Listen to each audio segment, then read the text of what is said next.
Hi guys. Okay, here we go.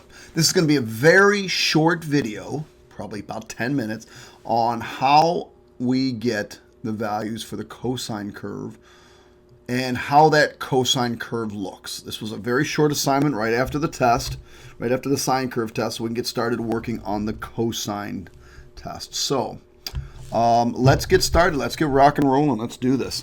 So let me see. What would be a good color to use? Maybe red's good. Okay. So the cosine of 0 degrees. Well, that's 1. Now I'm going to go through all these gray ones. The cosine of 90 degrees, that's 0. If you used your calculator, you find that 0. And the cosine of 180 is -1. I'll carry that -1 over here. The cosine of 270 is also 0. And 360 degrees is right back to 0, so that's also 1. Hopefully by now you know that the cosine, and this is 1 and this is 0. These are the exact values, 1, 0, and -1. Now, hopefully you know that the square root of, or the sine of 30 is the square root of 3 over 2. And hopefully you know that the cosine of 45 is the square root of 2 over 2. And hopefully you know that the cosine of 60 is 1/2.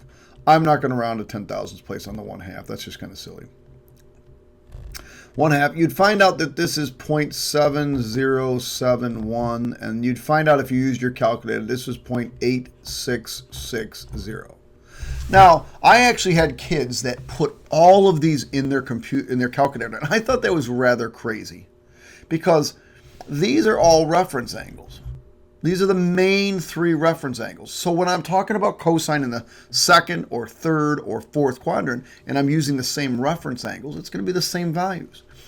See, the reference angle here is 60 degrees. The reference angle at 120 degrees is also 60 degrees, so that would make it 1/2. That 135 will be the reference angle of 45 square root of 2 over 2, and 150 has a reference angle of 30, so that would be the square root of 3 over 2. The only difference is I'm now in quadrant 2. And if you remember correctly, when you were taught this stuff, where am I at? You remember that all students take calculus, which is to say that cosine is positive over here and negative over here. So when I'm in that second quadrant, and I'm talking about quadrant 2 angles, this is quadrant 2, these are all negative. Negative, negative, negative. Well, what that just means that this is going to be -0.5. This is going to be -0.7071, and this is going to be -0.8660. Okay. 210, that's 30 degrees away, so therefore it's 1/2 again. But we're in the third quadrant. These are the third quadrant angles over here. So 1/2, I'm negative in the third quadrant. Negative square root of 2 over 2. Negative in the third quadrant. Negative radical 2 over 2. Whoa, whoa, whoa, whoa, whoa, whoa, whoa. I just screwed up and I want to apologize. I was going back to sine. The reference angle of 210 has a reference angle of 30 degrees, and the cosine of 30 is the square root of 3 over 2.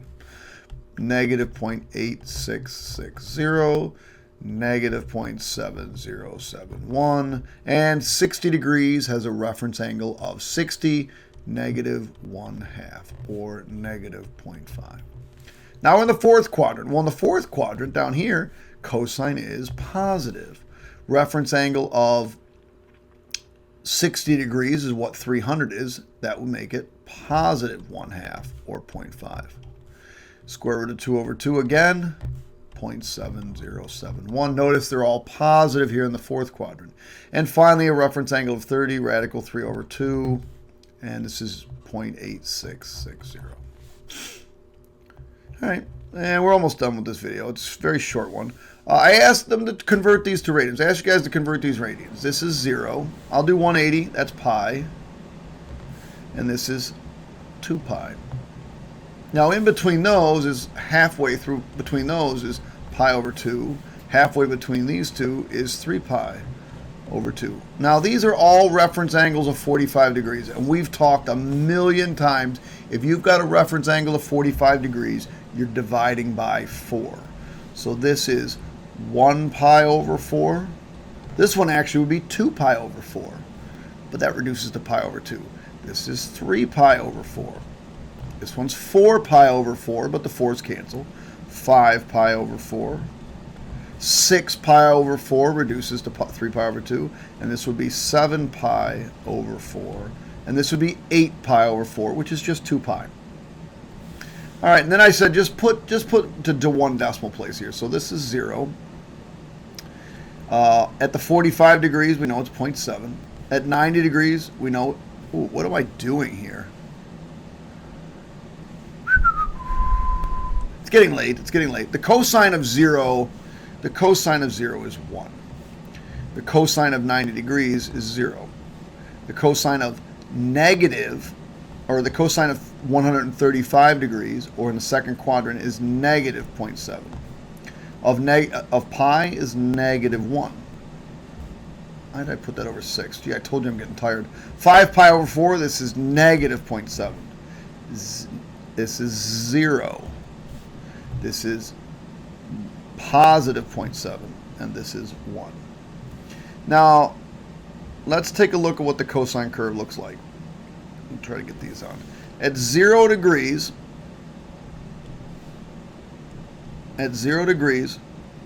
cosine is 1.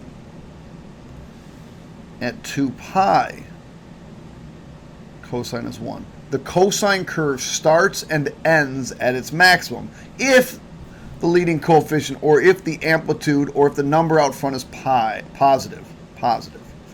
In the middle here, it's a 0, or it's a negative 1. So at the beginning and the end, it's a maximum, and in the middle, it is a minimum, negative 1.